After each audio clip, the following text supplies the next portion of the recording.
Welcome to episode 6 in the Creating a Course That Works series, and today we're talking about Medium, that is the way you put your content into a course. You see, this stems from the fact that the first question I am always asked, well, one of the most obvious questions I'm always asked, is do I have to do video? You see, a lot of people don't want to do video and they're always worried that if they're going to put together a course, they have to do a lot of video.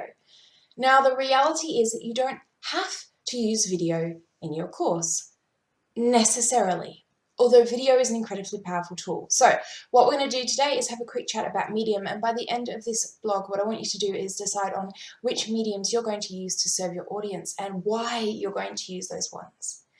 You see, mediums are really useful for different things. There are realistically 3 main mediums you're going to use when you're building a course, which would be video, audio, and then the written word.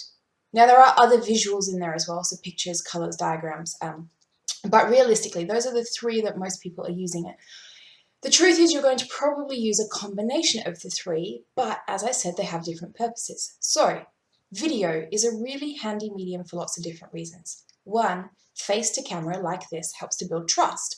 So it allows you to get to know a person. You can hear them speak, you can see their face, you can make eye contact, all those things you would do if you were actually with a person, you can do on camera with them. It's a really great medium for sharing little tidbits of information, for sharing opinion, and for sharing things that are really personal. So video is handy. Now, if it's a technical-based issue or something that you need to show them how to do, then screen share is much more convenient than face-to-face. So it allows you to show them which buttons you're pressing, what you're typing into boxes, and where you're doing things. This is a really common method on YouTube for how-to videos, is people using screen share. Also, if your product isn't tech-based, but you want to do something like a recipe, let's say, you can support the camera over what you're doing and you can record the process. That's a really good way to share a process-based thing too. Now, the problem with video. 1, it requires someone to actually sit and watch it. So, first of all, it requires a lot of data, and secondly, it does require time to do this. So that means that it might not be the most suitable method for your audience, especially if you've got a lot of content to share. If you are doing video, and we spoke about this a little while back, make sure your chunks are small. Make sure the videos are nice little bits so they can easily watch one piece at a time. The worst thing is when someone signs on, they see an hour-long video and they're like, dear God, I have to sit there for an hour. And you know what they do, right? They try and skip to the bit they need, which is really hard in a video because there are no markers necessarily, so you can't find what you're looking for.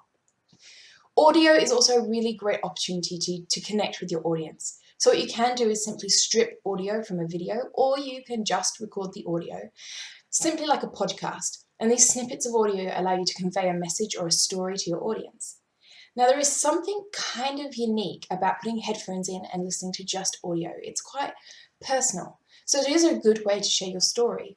The other thing it's really good for is if you have an audience who are super busy and therefore are trying to do your course on the side, that might be while they're commuting, so on a train or a bus while they're driving, perhaps while they're walking or running or at the gym, then of course audio is a much better use of their time than video is. So where do PDFs and the written word come in? Well, it depends on your audience. No matter what you're doing, I think it's really handy to have the stuff you've got written somewhere else. So that might be a checklist, it might be a PDF, or it might be simply text below the video. For a couple of reasons. First of all, this allows someone to skim read if they don't have time to watch the video. Also allows, if you've got an audience who's heavily hearing impaired, to be able to pick up the key points from your message down below. You will also find that segments of your audience really like tangible learning material, so they want to print PDFs and checklists and follow along. They're the kind of person who really wants to highlight and underline and those sorts of things. And if that's your audience, well, then you definitely need the written word.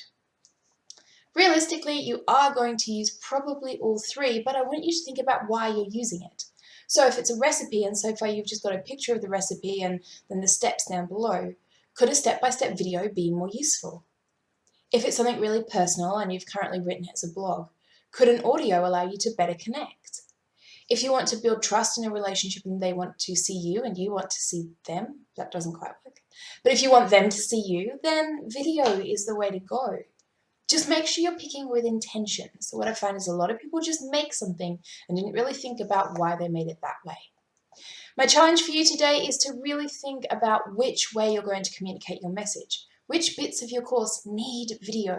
Which bits of your course need screen share? Which bits would actually be better as just audio? And where do you need to build PDFs or written material to help support your student?